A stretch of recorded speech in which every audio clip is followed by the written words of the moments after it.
Hi, this is Sue from Parkinson Me, My Journey with Parkinson's. Now, one of the things that I do when I've got a spare minute is to look at other people's podcasts and blogs and things, other people who are involved in Parkinson's in some way. Mostly people like myself who are actually living with the disease. And actually, I used the word disease just now, and it's not a word that I'm actually comfortable with. I usually talk about my condition, because to me, talking about Parkinson's as a disease sounds scarily like it's something that you could give to people, that they could catch from you, and that people need to be wary of.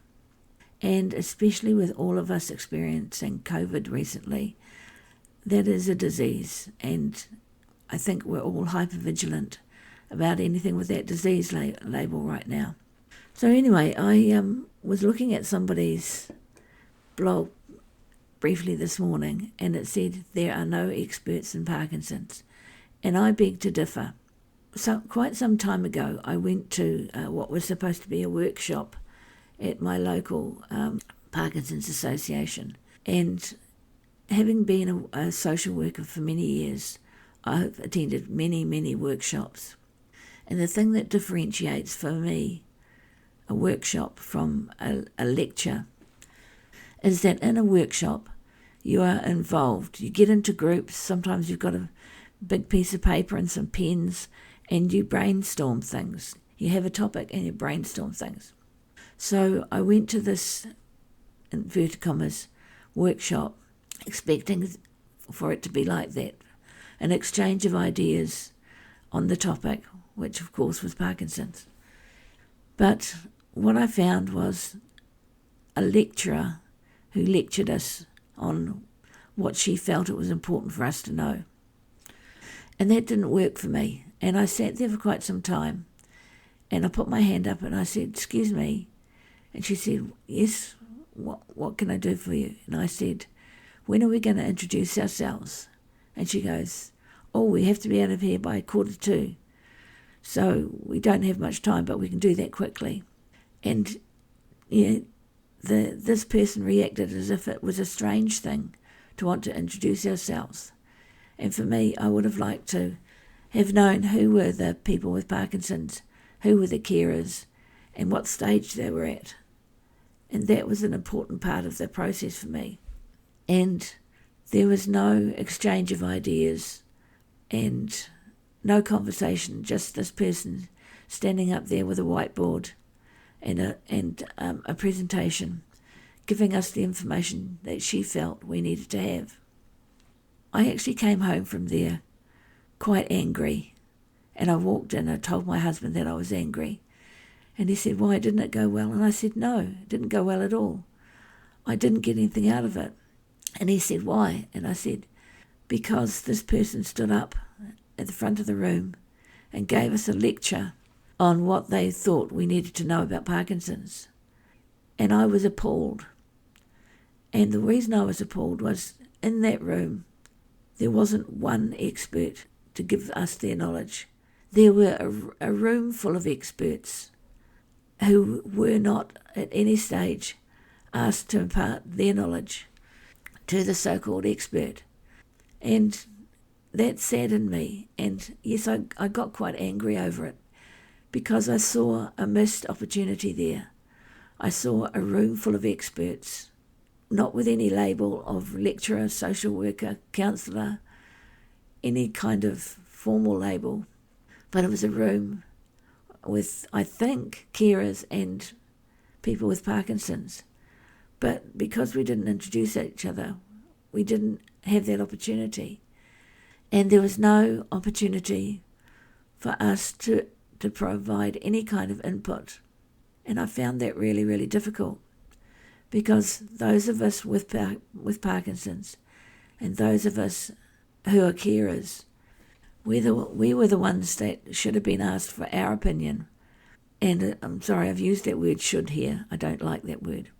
It would have been more useful for everybody if we had been given scenarios, perhaps, to help us talk to each other as a starting point, and for us to sit there and share strategies on how we deal with situations, on how we cope with our emotions, on practical things that will get us through the day, and useful hints and tips from each other, and things that we each had found helpful in our Parkinson's journey.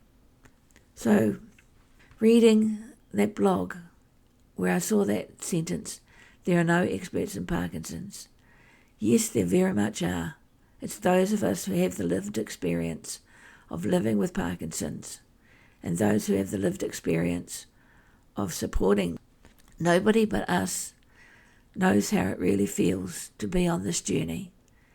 No amount of lecturing, no amount of studying, learning.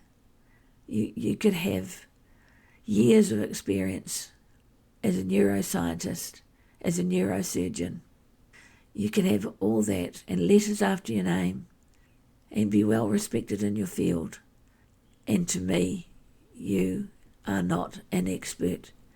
The experts were the people in that room, that untapped resource from whom that presenter could have learnt a whole lot more than they had on their whiteboard. So, there are no experts in Parkinson's. Oh yes, there very much are. We are the experts. We are the ones that know the most how Parkinson's affects us, and nobody else has that ability to know as much as we do about this condition. As a contrast to that supposed workshop, I attend a monthly peer support group, and what I like about that group is that we have connected really well, and often we talk about other things in our lives apart from Parkinson's, but usually somebody will say, "Hey, is everybody still working? And how do you manage that? Or what sort of job do you do?" And it'll start a discussion about Parkinson's and work. Or they might say, "We're going on an overseas trip," as an example. And how do people manage their medications with different time zones and with travelling? And that starts a discussion. And because we have that connection, because we talk about normal everyday life, it feels comfortable to ask that team of experts how they deal with various circumstances. Have they told their workplace that they've got Parkinson's? If not, why not? And what's other people's experiences? What helps with their Parkinson's? What helps in the way of exercise? What helps in the way of voice exercises? Which, by the way, I need to look at doing, because my voice is rubbish at the moment. And I think it's that early morning croakiness that I notice most of all.